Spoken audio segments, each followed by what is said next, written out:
Join our Patreon. Do you really want to know?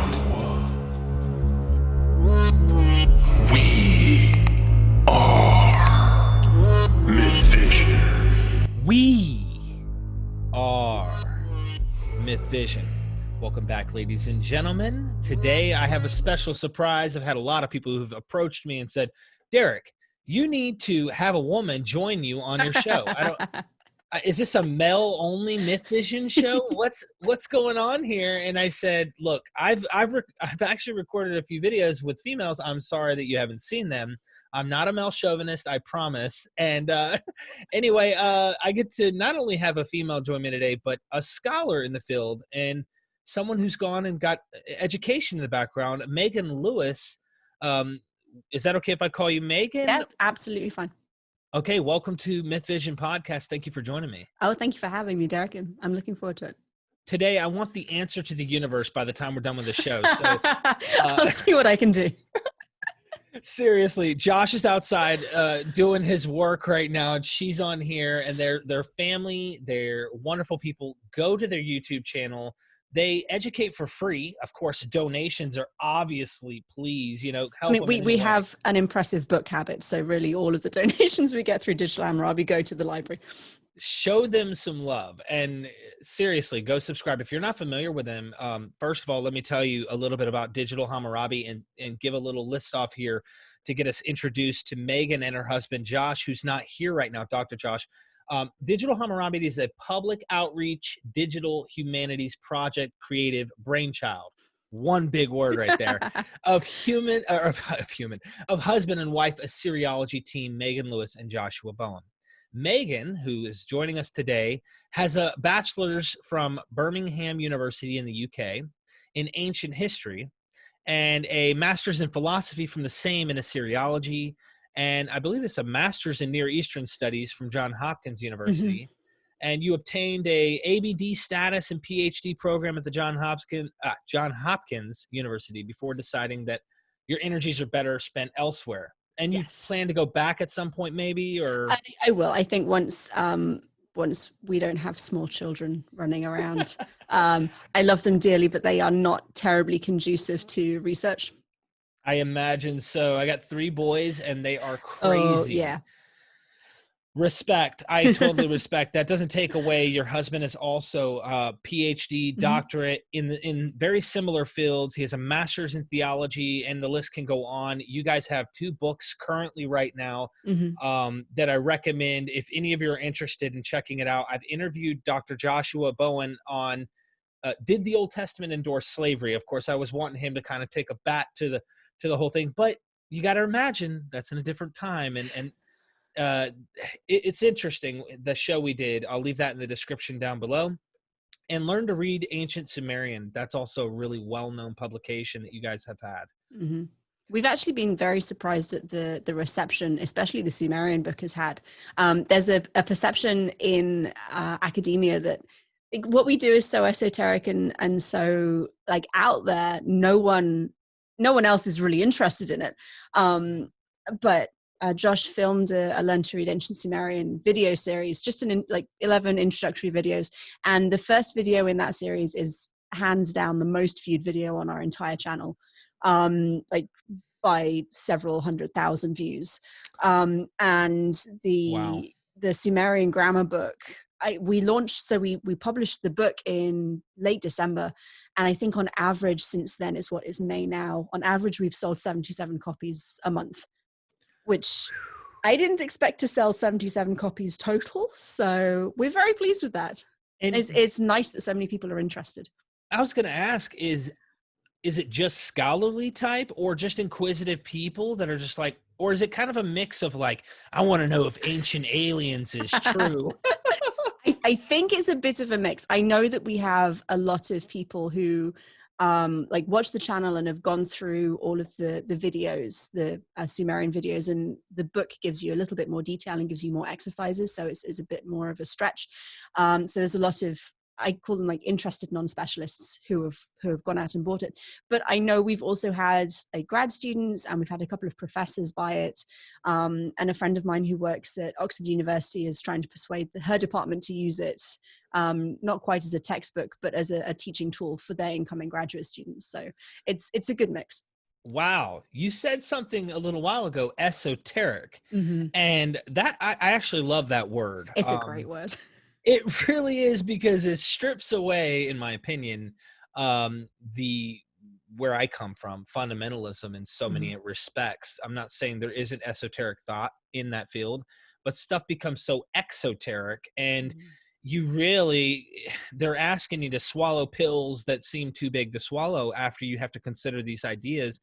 And we'll rabbit trail into your stuff here. I just wanted to make a point. Back when I was a fundamentalist, I remember reading Jonah, and I was so excited about the Bible. I still love the Bible, by the way, It's today. a great piece of literature. It really is. Especially when you look at it and really know the human side of it. Like there's so much more to it, rather than trying to make it a magic book. I said one time in a car with my phone recording me, and I said, if the Bible said that Jonah swallowed a whale, I would believe it. Oh, bless you. I meant it, as delusional as I was. I swear, I really meant it. But at the end of the day, today I'm like, okay, is this a celestial? Is there some backdrop that's celestial in nature here? Is it, of course it's, relevant to some scenario with the Assyrians, and we get it. But I mean, like, fish swallowing them, going down in the bottom of the sea, come on, or Sheol, whatever. Anyway, that's what you guys do, and I'm so excited to have you join me. So with that being said, tell us a little bit about yourself and what led you in the path that you went down to become what you are today in terms of researching these things. Sure. Well, in high school, I was really lucky, and I took classics. So I did Greece and Rome and mythology and some like Greek and Roman architecture and art, and I absolutely loved it. And then upon graduating, decided that I was going to be an artist. So I went to art school for a year, and then I started a jewelry and silversmithing degree, which made total sense in my brain. I think my mom looked at me and was just like, you do you, I love you, but what in God's name are you doing? So I did a year of that. And then my younger sister was like going around universities and going to open days and working out what she wanted to do when she graduated high school. And she came to Birmingham, which is where I was, and she had an open day at Birmingham University. And one of the lectures that she sat through, and I went with her because I hadn't seen her for a while, and I thought, this could be interesting. One of the lectures she sat through was like an introduction to their ancient history undergraduate degree. And I was absolutely hooked. Like, it was an hour start to finish, and I just listened to everything avidly and came out and just basically said, I have to change degrees. I have to do this. This is amazing. Degree programs in the UK, for listeners who don't know, work slightly differently to the United States. You specialize as soon as you enter. So you don't go to get like a general degree and then you major in something after your first year or two. You start out as, I was an ancient history student. That was all I did for 3 years. And I was really lucky. It's a great program. We did Greece and Rome again, but also Mesopotamia and Egypt, neither of which I'd had much exposure to before. Really loved them. It was just fascinating, and the courses were amazing. I did my undergraduate thesis as a comparison between Greek mythology and Mesopotamian mythology, and the gentleman who supervised my thesis suggested that maybe I would do well going into Assyriology, which is the study of Mesopotamia, ancient Iraq, ancient Syria, and the languages and cultures in that region. So, and I kind of took his advice to heart. I had wanted to be a classicist when I started the degree program, but he made the point that there is so much more left to discover and so much more that needs translating from Mesopotamia than Greece and Rome. The classics is such an old, established discipline there's so much work that has already been done, and there's not, it's not like they're discovering new texts on a terribly regular basis. Whereas with Mesopotamia, you have this horrible backlog of cuneiform tablets that haven't been looked at. They're very fragmentary, they need piecing together. And as it becomes easier to excavate again in the Middle East, that is only going to increase. So his argument, which I found compelling, was that there is more to sustain a career in Mesopotamia. You should consider that. So I did my first master's degree with him. Loved it. Great time. And then went and started a PhD program at Johns Hopkins, which I also loved. Hardest work I've ever done in my entire life. Like you don't have a life when you go to grad school. And I laugh about it, but it's awful. It's absolutely awful. It's so bad for your mental health, because you wake up and you work, and then you work, and then you go to sleep, and then you wake up and do the same thing. And even if you love the subject, which I do, obviously, that's a lot to have to do. So I got 7 years into that, probably had 1 or 2 years left. And I'd written probably half of my dissertation and just realized I can't do this anymore. I had at the time, so I left the program last summer, so summer 2019. And Oliver, our son, was 1.5 years old. And the thought of carrying on with a baby, and knowing that Josh and I wanted another child, it wasn't feasible. It would have broken me.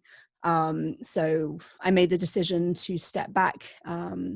So I left with another master's degree. So I have 2 of those, which is very exciting. And yeah, at some point I'll go back and I'll finish and I'll get my PhD. But right now, the rest of life is a little bit more important. So Lots there of I am. respect. Yeah, lots of respect. I haven't done that. I've only have a bachelor's in theology from biblical studies and theology, and from a Christian college too. So you can only imagine where my head was. A lot of respect to do that as a mother too. I just want to say, my hat is tipped to you, because just being a parent alone, and not even being the female who's like the main caretaker, that you did a lot. And so I can see why you'd pull out too, because at that point, I suspect you're going to lose interest in the content that you're actually trying to love. Yeah. And it takes away. And so I don't blame you, because when you go back, I can only imagine what it's going to do for you. When you're going to have all that stuff that you were taking in, it's going to be settled. That's going to be like, all right, I know that. I know this. Now, I'm good. yeah, I can do. Yeah. And not too much higher to go, Exactly. And my advisor, who was actually really great about me leaving, he made the point that don't let your past decisions hold you hostage. If this is not something that is working for you right now, if this just isn't something you want anymore, there is absolutely no shame in admitting that. And I was like, I don't want this right now. It's making me miserable. It's making me a worse parent than I would like to be. It's making me a worse scholar than I would like to be, because I'm resenting the work I'm having to do. And it was the best decision to make. I was going to say, there's always the hormone thing too with having kids. I don't know if that plays part, but that can happen a lot with women. So I wanted to ask, all right, you delved into Assyriology, and your research is in ancient Mesopotamian Assyriology. And of course, you and Josh, I hope he doesn't mind me calling him Josh here. He will. Because Dr. Bowen, I try to be as professional as possible. You both have talked a lot about the laws and stuff when it comes to the ancient world and what it was like in the mind. I've researched a little bit, okay, and I've talked to some scholars. John Knight Lundwall, Dr. John Knight Lundwall, I've interviewed him, and he doesn't have that kind of degree for his background, but he likes to go into the oralities of people, pre-written, and how they thought. And the same hardware as us, different software completely. Oh, yeah, very much so. And that, I don't do a lot of prehistory, so a lot of pre-written research, but that really does, you get a weird mix reading through cuneiform of right, very different thought processes, but also things that are like strikingly similar. So you look maybe through the laws, and there are like laws about slavery, and you have to like treat your slaves in a certain manner, which is, you know, good that it was regulated, and good that you couldn't just mercilessly beat someone. But also, Right. to our modern mindset, you're allowing slavery. That's kind of a problem. But then you read through personal letters, and there are these fantastic letters from Turkey written by merchant trading families, and you read the letters that wives were sending to their husbands who had moved like several hundred miles away and then married different women, and you're like, wow, you're seriously pissed. I can relate to that. Wow, that has a lot in common with everyday life. Yeah. Like, come home. What are you doing? You haven't seen your kids in 5 years. I need Yeah. more money for food. You have to come home soon. Really? Mhm. Wow. And it's like just normal. I mean, that's Yeah. Oh, just so totally normal. And there's one letter which is from a different time period, but I love it. My Akkadian teacher uses it for first year Akkadian students because it's just so engaging. This guy is writing to someone, and the gist of the letter is, those rats you sent me were incredibly delicious. If I'd known they were so delicious, I wouldn't have sent them on to my friend. Please send me more. wow. I bet you have those jaw-dropping moments when Yeah. you read some of these. You're like, thousands of years were just the same in so many Mhm. ways. So, yeah, he was going into how you find as writing starts to come on the scene, and they're going into cuneiform tablets and whatnot. Um, there was a shift over time in which the mind is trying to compartmentalize things in a way in which the oral mind doesn't. They Mhm. connected a star to why the plant grows, and they knew that the star had the power. Like all this stuff I never really thought about. I was like, wow, in the ancient world, we'd have probably thought the same thing if we weren't as scientifically advanced as we are and stuff. Mhm. But what does all of that you've researched in terms of Assyriology, can you give us some examples of how like that's helped your worldview of the Bible, since it's so big of an issue in the Mhm. world? You know, so many people read it, so many people believe it, everybody has a different interpretation. What has your or ancient Near Eastern research done for you with the Bible? It's actually made it a lot more interesting. Really? Yeah. And so I am a Christian. I'm Anglican. Um, and I was not raised with kind of a biblical inerrancy worldview. It's This guy? Yeah, I was like, I moved to the States and I was like, holy shit, people actually think this is true. Like, what? Wow. I'd actually never met someone who thought that Noah's flood happened, or that the world was genuinely created in 6 days. So that was a bit of a culture shock. But no, it like learning about Mesopotamia, learning about the history of the region and the interplay between, like, especially the Neo-Assyrian kings and the Israelite people, but also learning about the literary tradition that started in southern Mesopotamia and kind of migrated across and gets included ultimately in the Old Testament is fascinating. I think it's absolutely fascinating. And I think knowing that background, knowing the context of the history, knowing the context of the writing, it really gives you a much richer understanding of the Hebrew Bible as a book, and the different like themes and motifs that are running through it. It's much more interesting to me now than it was when I was like 17, 18 and didn't really know an awful lot about um, anything surrounding it. I guess this is a segue into that, because I did the show with Josh, and Mm-hmm. Josh was describing the laws. And I think this is an area where a lot of people don't, you got to be a serious, like, I think someone who's seriously interested in this information Mm-hmm. to care about an eye for an eye and tooth for a tooth type laws, and how does the Hammurabi code have similarities to the Bible, all these things. Are there other examples other than just like the laws that we find in the Bible that might be copies of ancient Near Eastern stuff that you can think of? Or Yeah, sure. So the flood narrative is actually a great place to start with that. There are two flood narratives preserved in Mesopotamian literature. There's a Sumerian one called Atrahasis,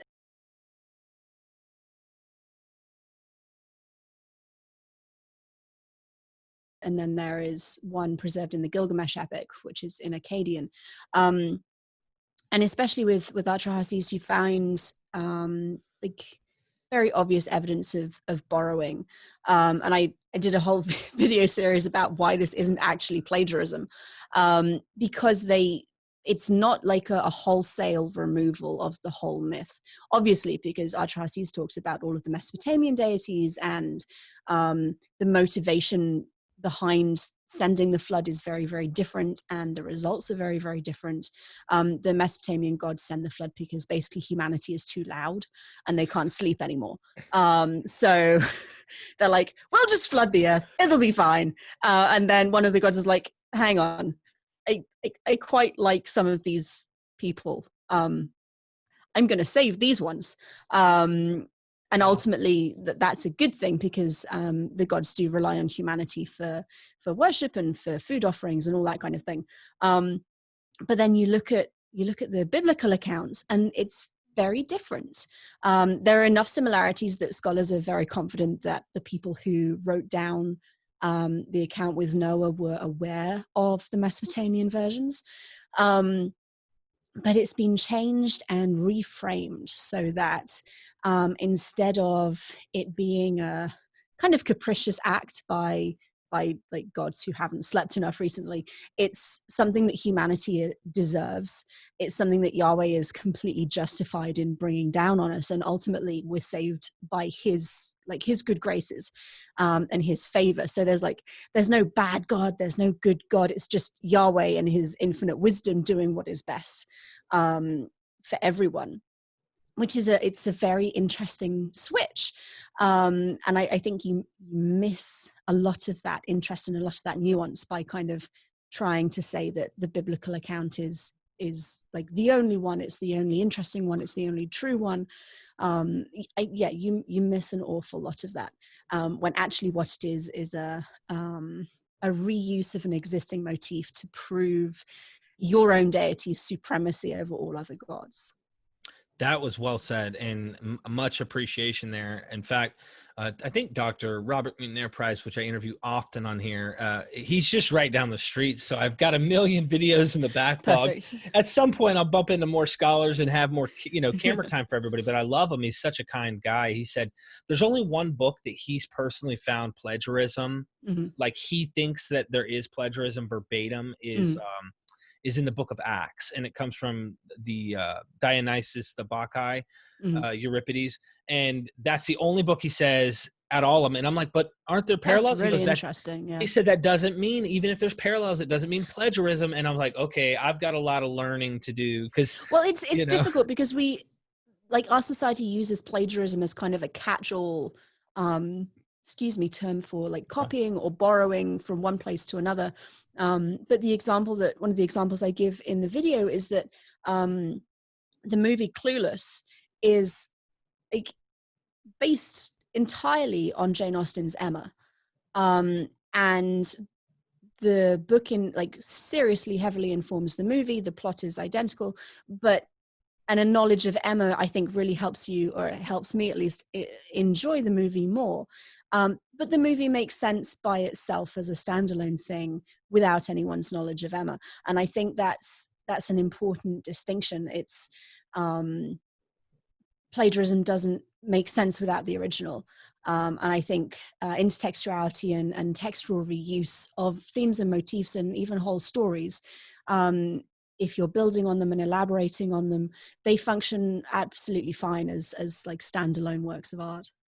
Well said too, because I'm thinking, I'm new to the whole game of mimetic criticism and seeing how there might be usage of other works, even in the development of the New Testament, because that's taboo. Remember, you can't go once you get to Matthew, Mark, Luke, so you got to stop thinking, and no, it's there. Facts. But it's beautiful what you said there, because you can read these, as I always have, and found beauty in these stories, not knowing their original, or that there's stuff that may be imported. Yet the people who wrote these things probably saw exactly what you're saying and said, this will just, anyone who reads this and sees Jesus calming the storm might think Homer and the Odyssey and exactly. say, and it better. It informs your reading, and it provides a much more like a much richer experience, and it links something new to a very old textual tradition, which is it's important in the ancient world, and it's important in ancient Mesopotamia. Like, creative originality wasn't prized then like it is now. You were seen as more intelligent, more skilled at the craft of writing by your ability to take existing themes and to reference existing stories that people knew, because then they could like understand and recognize where you were coming from. And it makes you feel good if you read something, you're like, oh, I know where that's from. That's really clever. Wow. This originality thing is definitely a modern invention. That is, it must be a social construct that, you know, modern, how we are today. Question I thought be interesting for anybody watching. You're a female, obviously, in I am. in a field probably full of males. Oh, so many men. It's getting better though over time. It is actually. And what's your experience? So a lot of the established tenured professors tend to be male, especially the older generations. There is a fantastic group of like young early career researchers coming up who are women who are doing really exciting, very innovative work, and getting to know them and calling them friends and colleagues has been one of the joys of running Digital Hammurabi, because actually I have time now that I'm not in grad school and not working 24 hours a day. I have time to do things like network with people, with my peers, to like say, hi, can I do an interview with you? You seem really awesome. Which for a social introvert like me is a great excuse to talk to people. Because I'm like, I don't have to like be weirdly awkward and say, I'd like to be friends, please. I can just say, I'd really like to hear about your research. And then we just talk about their research, and it's great. I love it. And they're really, really great people. I don't think I can read the signs. Like I personally, for me, like I'll write somebody and I'm not afraid. I'm very extroverted in the way that I communicate. And like, they might not respond, or they give me like the kind of cold shoulder, and I still press like, so are we going to hang out and talk? Or, you know, and another guy's like, I'm not sure he knows how to take you yet. Maybe give it some time. And that's been my experience with Myth Vision. I'm trying to interview people and have certain folks come on, and there's some ideas that I have interviewed that they don't like. And I'm like, come on, guys, look, you don't have to agree with everything. I tell this to people who are really good friends of mine who watch my show, and they get all worked up. Man, why'd you interview that historicist? And I'm like, well, you do know that like 99.9% of the world believes this is Jesus what most people existed. think. Right. It's like, it might not be true, but we should at least like maybe listen to what they have to say. That's a great way to be, though, because it means that you're not inhibited by this. I have this like weird fear of, am I being seriously rude by asking this person to come on my YouTube channel? Like we were talking before we started, and we got this really well-known British biblicist on, and like I'm still shocked that she agreed. Like, it took me a year and a half to message her. And she'd said on Twitter, I'd be very happy to come on your show. And it took me a year and a half still to work up the courage to message her. If you need help with any of that, I will call you. Yeah, just tell Josh to hit me up. I'm not afraid. Hold on, let me get the vice president on here real quick. No, but you guys are awesome, and you're so kind. You guys are such kind people. Josh was patient with me. I'm sure he's thinking this guy is like an anti-Bible at first, you know. He like, really enjoyed talking to you. I love him, man. He's great. You guys gotta check him out for real. Both of you guys have tons of stuff on Daniel. I gotta pull up your channel just to list some of this stuff, because I was going to ask you in that line while I pull up your channel, have you had a negative, like, have you realized any type of male chauvinism is like a common, like, if you're female, there's kind of a bias there where they look at you like, what's Josh have to say? Or like, what's the guys have to say? Do you have that? Or is that just a once in a blue thing from certain individuals? Not overtly. I've been, I think, pretty lucky. I will say that there definitely is bias. I think it's more subtle than that. So the example I always give is I left my PhD because I was raising 3 children and trying to write a dissertation, and it was too much and I couldn't do it. There are several men in that same department in a very similar situation with children who will graduate and have graduated because they don't necessarily have the childcare burden that I do. And that's not necessarily just a sexism thing. That's my personal circumstance. Josh works full time and we can't afford childcare. So it makes most sense for me to be home and looking after the kids.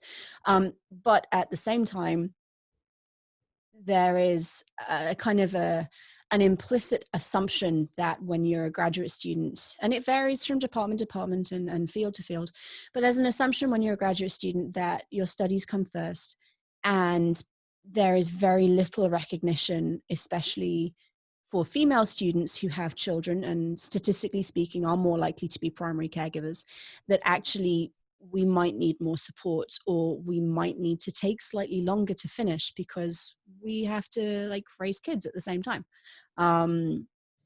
Yeah, it's not it's not like an overtly chauvinistic thing, but it is a problem that I don't think universities have caught up to yet.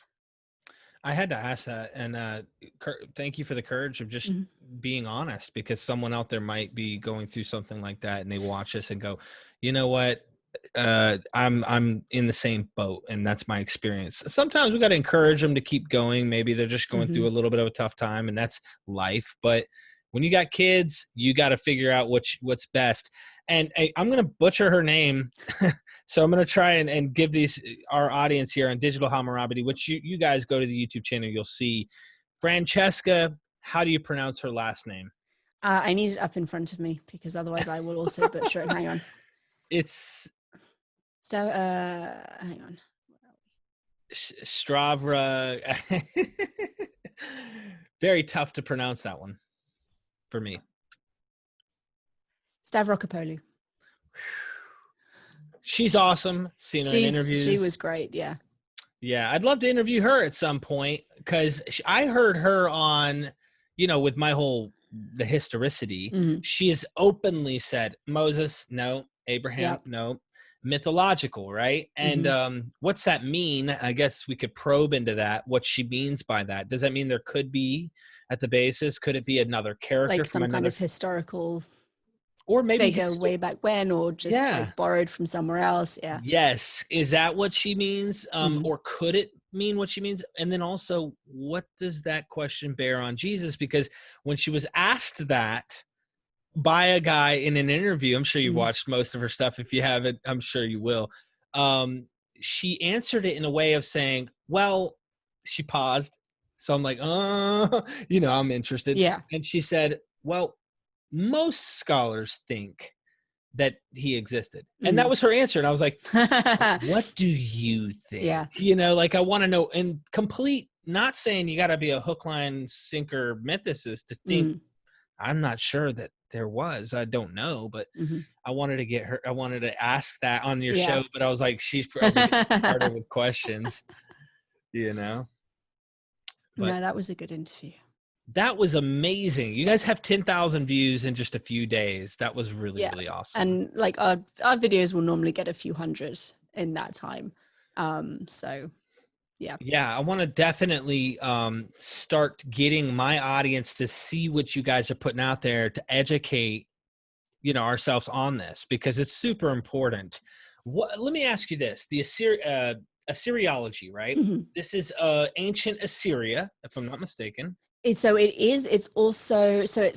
Mesopotamia is kind of split historically into 2 regions. You've got Assyria in the north and then Babylonia in the south. And that's a later division, but it's what people are most familiar with. So we tend to use it. It roughly covers the whole of Iraq, parts of Syria, Kuwait. You get influences and you get bits of history coming in from like ancient Turkey, Anatolia, and also from the Levantine coast. But the cultures, it's difficult because you say Assyriology and people automatically assume Assyria, Right. but it's actually you've got the Assyrians, you've got the Babylonians, you've got earlier in history the Sumerians, and then all of these kind of people that invade them and they interact with, and they have like international exchanges with and diplomacy with, and it's a very varied field. Partly because of the massive geographical area we're talking about, but also because of the chronological period that we look at. Most Assyriology programs will start with the invention of writing around like 4th millennium BCE, and go all the way through until the Persian conquest. A lot of them will continue into Hellenistic periods, so Alexander of Macedon, but like post-Alexander, some Seleucid stuff, which is Wow. like several thousand years, which is an awful lot for any one person to get a handle on. So what happens is people tend to specialize, and that most usually happens when they start their PhD dissertation. They work out which areas they're most interested in and what they want to spend 3, 4, 5 years focusing in on. So then you get someone like me who's done a lot of work in like the 2nd millennium BCE, doesn't know, I mean, I know about the Neo-Assyrian period, I know about the Neo-Babylonian period, but like the Persian periods, I mean, I know it exists, I know very roughly what happens, but I can't talk about it with any kind of authority. Right.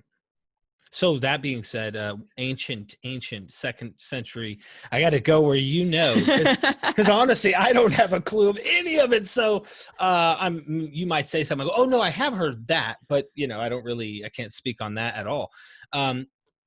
When people think of like the Greeks, they know the pantheon of like Greek deities, or if they think of the Hebrew Bible, they know there's Yahweh and the different Abrahamic, or not Abrahamic, but I'll just say the patriarchs and whatnot, which some suggest there might be like a divine, or they may be deity type figures.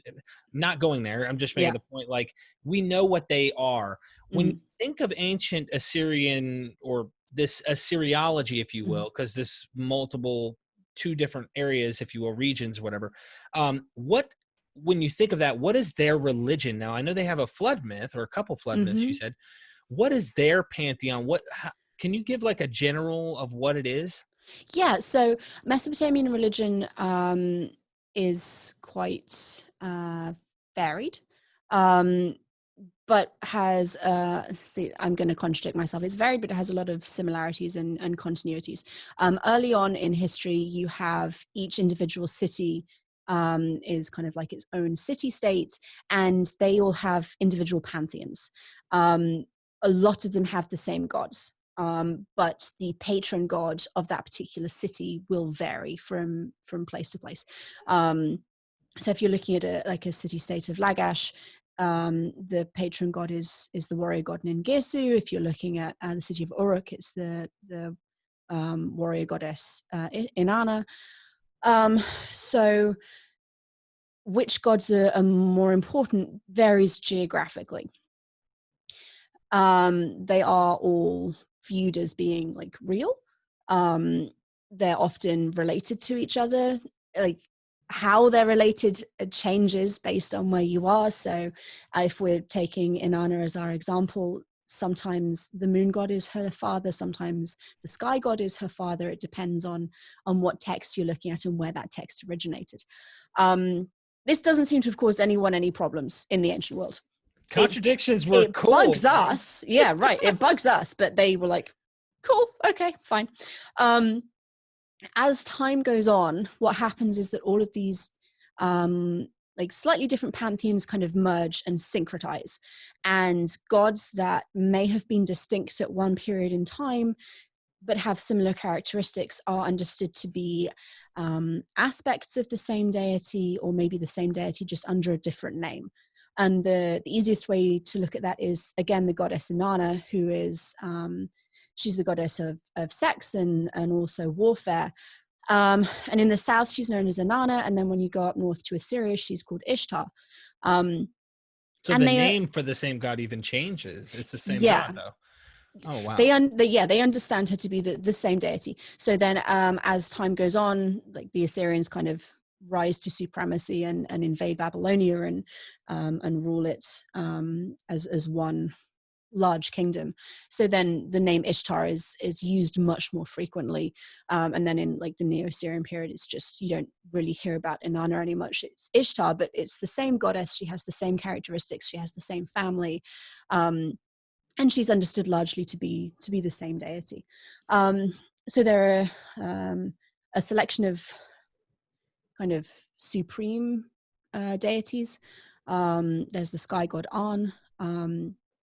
And there's Enki, who's kind of, I don't want to say trickster, but he's the guy who foils everyone else's plans and kind of saves humanity during the flood when everyone else is trying to drown them. And then there's he's a cool guy.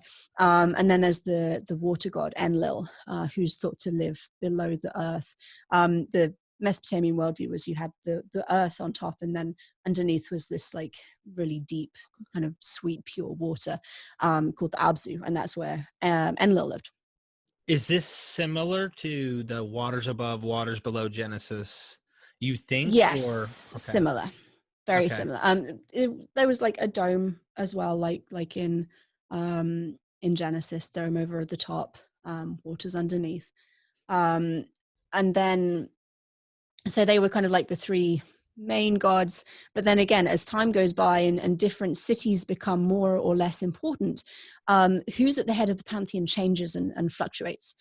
So in the 2nd millennium BCE, in what we call the Old Babylonian period, which is the time of Hammurabi, the city of Babylon becomes much, much more important than it was previously. Before, it was kind of like not quite a backwater, but it was Babylon. No one really cared terribly much. But then as the city grew in importance and kind of political clout, you have their city god, who's a guy called Marduk, becoming much more important, which is actually where the Enuma Elish myth comes in. Enuma Elish is often called the Babylonian creation myth. There are loads of creation myths from Mesopotamia, so it's not the only one, but it's the most well known, and it's probably the most completely preserved. But one of the points of that myth is to tell how Marduk goes from being not a minor deity, because he's super important anyway, but how he goes from being an important god to being the most important god and actually king over the rest of the pantheon. Because his city has grown and increased in stature, he also has to grow and increase. And what happens in the physical world is often mirrored in the mythological realm as well. And you see that in various different places. There's a myth, well, not really a myth, but there's in the 3rd millennium BCE, there's a fight between two cities over land rights. And the stele of the vultures, which is the giant stone block that this fight is recorded on, like they write down what happened, but then they also, in relief, carve out like the mythological scene of what happened. So you see Ningisu, who's the god of the city that was victorious, like essentially beating the crap out of his opposing deity, and like his city was victorious, so he has to also be victorious. Dude, we should do a show, okay? Like just going into story. You, me, and Josh have story time. Oh yes. You know, go through creation narratives in just this region and this particular culture.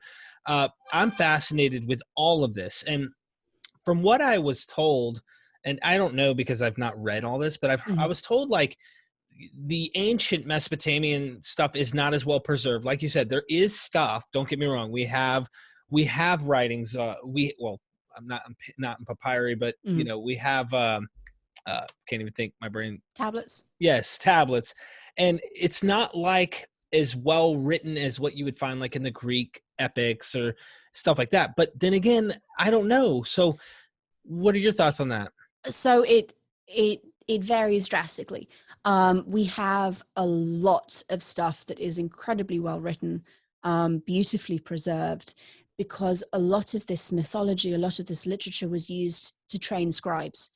So you have scribes in the advanced stages of their training writing out these literary texts, And you've got them doing it all over Mesopotamia in many different cities, which means that when you go and dig those cities up as archaeologists, you find copies of identical texts in different places.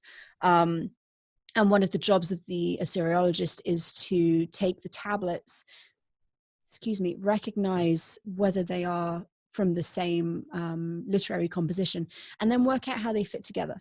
And usually, if you're lucky, there are a couple of lines, like the bottom of one tablet is like the last two lines of the top of another tablet. So you can kind of match them up and work out where they go. And even when we don't have very well preserved copies, we often have enough copies with different bits of the same text preserved that you can do that kind of jigsaw puzzle. And what people do is they write something called a score, which is where you write out, if you've got 5 tablets, you write out the first line of that composition for each tablet, and you can see where there are gaps. So if tablet 1 is broken right at the end, tablet 2 may be complete, or it may have that broken end preserved. So then you can reconstruct a complete first line of a text. So it's quite labor intensive, but we have an awful lot of material that's preserved very, very well. On the flip side, we also have some fantastic, really intriguing texts that have like 5 lines, and 3 of those lines are broken. Wow. So I thought, the stories, I guess, where I'm going with this is, and I'm glad you educated me on that. I didn't know how that worked. But like the stories we all know so well, from the Bible and the Greek myths, are the stories as colorful and as, I don't know if there's a word to use there to describe what I'm saying, but like, you can get an easy picture of what's going on in the stories. I know we can do that with the flood myth pretty good. Creation myths, I've never read them. Is it kind of similar in this? So the writing style is very different. You have a lot of repetition, which some people find quite frustrating. Like they'll repeat whole sections, and that's just how Mesopotamian literature works. And you see a little bit of that in the Odyssey. They might, sorry, I have a dog on my lap now. They might repeat a couple of lines here and there, but it's more pronounced with Mesopotamia, which for Western literary sensibilities can be quite jarring. But I think by and large, they're beautifully written. And if you read through something like Gilgamesh, and the Gilgamesh Epic, and it's framed so wonderfully, the scribe who compiled, so the Gilgamesh Epic was originally a selection of Sumerian stories, and then they were woven together into one like long epic by an Akkadian scribe who kind of bookended the original stories with this fantastic preface about like framing it as a contemplation on mortality and man's desire to have his name remembered, and Gilgamesh's like search for like his own purpose almost. And it's beautiful. It's absolutely beautiful. And I think it's something that kind of still speaks to people and is still very relevant in our lives today. So they're not, I mean, if you're used to the classics, no, they're very different and they feel very different. But I think if you take the time to really get to know what you're reading and to appreciate what it is you're reading, I think they're very, very special. Yeah, I mean, I guess if we met them, we had a time machine, we'd really get to know and say, okay, these are real people with real emotions and feelings, trying to understand why we live and why we die, those type of things. Exactly. Very important questions. That really, I got to get some reading done on this stuff. Maybe you can send me some of the links to your channel that you go into this material, maybe, or you and Josh. Definitely. Or even links. I'm interested in that as well. As far as what your goals are with your YouTube channel and future goals, what are you wanting to do with your research? Do you have a particular goal? Like you want to teach at a college, or do you want to? No, I used to want to. And maybe one day when the kids are grown, I'll teach at a local community college. I don't want to work at Harvard and get tenure. It's too stressful. To be brutally honest, it's a lot of work, and if I wanted to do that, I probably wouldn't be able to do Digital Hammurabi, Yeah. because this kind of public outreach doesn't count in job searches. It doesn't count in tenure packets. I was talking about this earlier on a different podcast. You're actively discouraged from doing this kind of outreach because it takes time away from what you should be like spending doing like Studying. serious research, Right. like publishing articles and going to conferences, and which I'm still doing. We're presenting a paper at the Assyriological conference in November, which is going to be really exciting. But no, I don't want to get tenure. I am really enjoying, and the more I do it, the more I find value in it, trying to share what I know with people who are interested, who haven't had the opportunities I've had. Wow. Because the analogy I use is that everyone knows about Egypt, everyone knows about Tutankhamun, everyone knows about the pyramids. People don't know about Mesopotamia. They don't know about the ziggurat, or they don't know all this amazing stuff. And I think it's important that we try and share that as much as we can. So I want to keep doing that. I want to try and reach as many people as I can. And alongside that, we actually run a scholarship program for PhD students. I've just applied for nonprofit funding, so hopefully once the government starts back up again, we'll hear back from that. But we crowdfund during the year to raise as much money as we can. And so last year and then this year, we've managed to raise enough to give 3 PhD students $2,000 each over the summer. Wow. Which it feels so good to be able to help, because I mean, being a student is expensive anyway. Like everybody knows that. But if you're a PhD student, even if you are accepted into a program that will fund you, like pay your tuition and give you a stipend to live on, they're not going to pay you the whole time you're there. Like Hopkins will pay for 5 years. On average, I think it takes 8 to complete the PhD program. So that leaves you with 3 years where you have to either take out loans or like find a job or like hope that your parents can cover you, which is really not, it's not practical for most people. And it's definitely not practical for like minority students and students from low income backgrounds. Yeah. So being able to help that little bit and to make the summers not a time of stress when students can just actually do the research that they're there to do.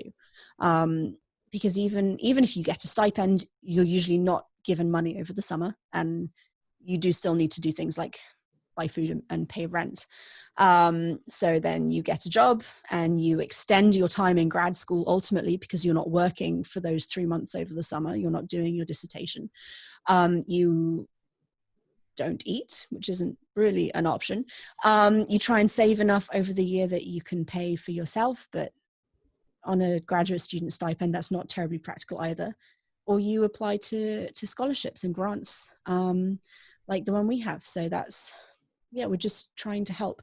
And I really want to be able to grow that and to offer more students more support. Maybe one day it would be really cool if we could have like a Digital Hammurabi post-grad, like come work for us for a year and make videos about your research and help us educate the world. That would be super cool. That's the direction. Okay. So you're touching on something that I think is very important for the future. Number one, everyone needs to know this. I think it would be wonderful if we as people in letting the public grab this stuff without having to go and sit in a desk in a university that requires an income. Don't get me wrong. I understand that there's a lot of misinformation that goes out there as well. So like having the wrong people doing this is obviously going to possibly cause you to have misinformation. But with what you guys have done, you guys have serious scholarship. You guys have researched on a serious level. I think, and this is just my opinion, your channel will grow, and and I understand it's not going to benefit you in terms of going to a certain college, or is this going to make me a professor? Or will I be able to have a teaching thing because I have 50,000 subscribers on YouTube? No. That No. may not be the case. But what it will do is open up doors in ways that you would never expect. An example was I got hired at a rehab because all I did on my other YouTube channel, because I've got 18,000 subscribers on my other YouTube channel where I talk about my personal subjective experience getting off drugs. That was it. And like, I was on drugs pretty bad. People found hope in my message and reached out to me, and I got a job when they realized that a lot of people reach out to me for help. I got a job at a rehab helping That's drug addicts fantastic. who needed. So you may not go to a college because of it, but what if there was another avenue in which the future is becoming like this? Look at what we're going through right now. Well, exactly. And I think we're starting to create that future. We've got some exciting collaboration projects coming up with a couple of other big like history YouTube channels, which is really exciting. And at the same time, we're being recognized by the Assyriological community. We had an interview go out last week with the International Association for Assyriology in Europe, which runs like the biggest Assyriological conference in the world. Wow. I nearly fell over when I saw that they'd emailed us. It was amazing. And then we've got this fantastic support network of people who are still students or people who have graduated and are just starting their careers, who genuinely see value in what we're doing and A, want to help us, but B, want to like use what we're doing in their own teaching experiences, and just really think it's important to make this information freely available. And it feels like a definite shift from the kind of more mature like tenured faculty saying not necessarily this is a waste of time, but this is not as important. And now people are saying, actually, you know what, this is something that needs to be done, and we're glad you're doing it. Yeah, I'm so glad you're doing this too, because you could easily go spend the time in a college, speak to some individuals here and not put the energy into putting this out there. I think you could do both. Too often when people get to the tenured moment, they've wasted away their life and the social capabilities of expressing and creating avenues through MP4, MP3, and other. And now some scholars have successfully done it. And some wish they'd have done it 20 years ago because they realize now where they would be in terms of how this information would have spread. So who's to say you couldn't have this grow and eventually your kids grow? Okay, I'll go to school, and figure out a way to do both, and if you ever want. But I'm with you 100%. And Megan, I learned a lot already just from a general. I want everyone who's watching, I should have said this at the start, this is not a we're going deep show. Okay, I wanted to introduce you guys to them, to Megan and Josh from Digital Hammurabi, because they're teaching stuff that you would either pay in books to have to read. And if you're not a heavy reader, like I've not been a heavy reader in my life, they make it more fun and exciting, and they bring it to the real world where we're kind of like, okay, I can relate to this. This is something I could learn from them, and it's free. Obviously, if you can help, but I'm just making the point that you guys have 407 videos or something. We have a lot, yeah. I'm thank you, somebody who's trying to get this out there. And I really do appreciate you joining me today. If you had anything you'd like to say to someone who's wanting to learn more about your field of research, is there anything in particular you would tell them? It wasn't the aliens. I think is the key thing to take away from this discussion. I think that the most important thing is to remember that humans have been humans for a very long time, and we are innovative and creative and amazing. We can be truly awful as well, but let's focus on the amazing side of things for a minute. And there is a lot of history in Mesopotamia that is absolutely fascinating. It can be difficult to access because there's not an awful lot in the way of publicly accessible material. one of the reasons we started Digital Hammurabi is because it can be so hard to find things that aren't about aliens, and that don't require an academic journal subscription, which is expensive and difficult to find. So I guess read widely. When you read, check who you're reading. Always check, like, did they go to school? Where did they go to school? Are they currently working? Like, if they didn't go to school, it's not necessarily a deal breaker, but maybe be a little bit more critical of what they're saying and try and fact check it yourself. Also, there are some fantastic online resources if you want to read Sumerian literature in translation. There is a whole website devoted to that. It's called ETCSL. And if you Google ETCSL Sumerian, you will come up with the website, and you can go and read Mesopotamian literature to your heart's content. There are other fantastic books. Sorry, I'm rambling here. You're fine. I do have it. This one is like massive. But this has a massive amount of Akkadian literature as well, and he provides little bits of information and context at the beginning of each myth, each literary text, so you can kind of read about it. And actually, Twitter is a great place. There are so many cuneiform experts on Twitter talking about their work, tweeting about Mesopotamia, sharing things they find interesting. So highly I got to get recommended. on Twitter more. I must have to. I avoided it for the longest time, but actually it's been the single greatest networking resource I've ever used. I used to go on there to tweet at Joe Rogan and Randall Carlson, and that was it. 2 guys, and that was it. Thank you so much for sharing that. And guys, go to digitalhammurabi.com, Digital Hammurabi YouTube, Twitter. Are you guys on Instagram? Excuse me, we have one, but I don't really use it very often. Twitter and YouTube are they're the places to find us.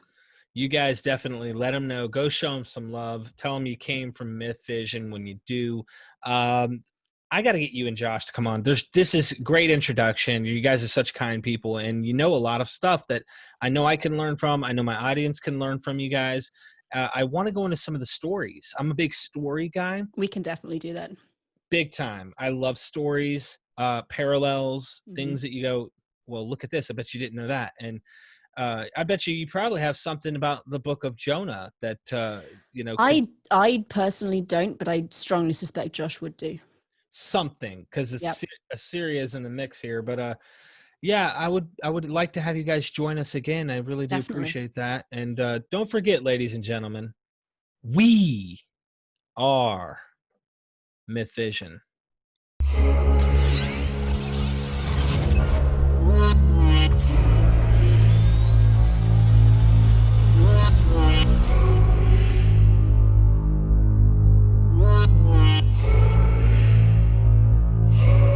Join our Patreon